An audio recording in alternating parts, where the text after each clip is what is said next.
कुछ दिनों पहले हमें मुस्लिम प्रो ऐप का लोकेशन डाटा अमेरिकन एजेंसीज को बेचे जाने की खबरें सुनने को मिली थी। अब फिर से इसी तरह का एक दूसरा सलाह फर्स्ट नामी ऐप, जिसे अक्सर लोग नमाज और अजान के वक्त रिमाइंडर के तौर पर इस्तेमाल करते हैं, इसका भी लोकेशन डाटा बिना इजाज़त दूसरों को बेचने की खबरें सामने आ रही हैं। सलात फर्स्ट ऐप को लगभग अब तक 10 मिलियन से भी ज़्यादा बार डाउनलोड किया गया है।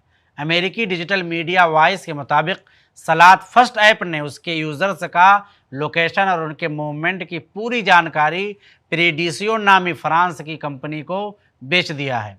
इसी प्रीडिसियो कंपनी का रिलेशन यूएस के सरकारी एजेंसीज और दूसरी कंपनीज से रहा है।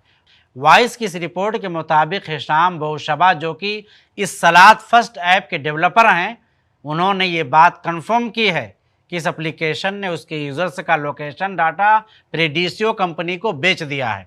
और साथ ही सलात फर्स्ट ऐप बनाने वाले ने ये भी कहा कि डाटा सिर्फ उन्हीं यूज़र्स से लिया गया है जो इस ऐप को यूके, जर्मनी, फ्रांस और इटली में डाउनलोड किए हुए हैं।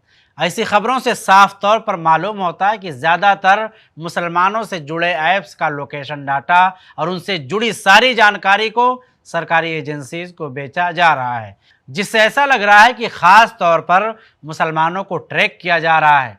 पर यह लोकेशन डाटा शेयर करने का मामला सिर्फ यूरोप तक ही सीमित नहीं है, बल्कि सारी दुनिया में इस तरह की हरकतें हो रही हैं। इसलिए हम आप सब लोगों को बताना चाहते हैं कि हमारे मोबाइल्स के सेटिंग में एप्लीकेशन के परमिशन पर गौर करें और लोकेशन, स्टोरेज, कैमरा वगैरह की परमिशन को डिसेबल करें और सिर्फ वक्ती तौर पर इन ऐप को परमिशन देते रहें, वरना इस तरह से फ्रॉड और धोखाधड़ी हम सब के लिए खतरनाक साबित हो सकती है। ऐसे ही और वीडियोस बनाने में हमारी मदद करें।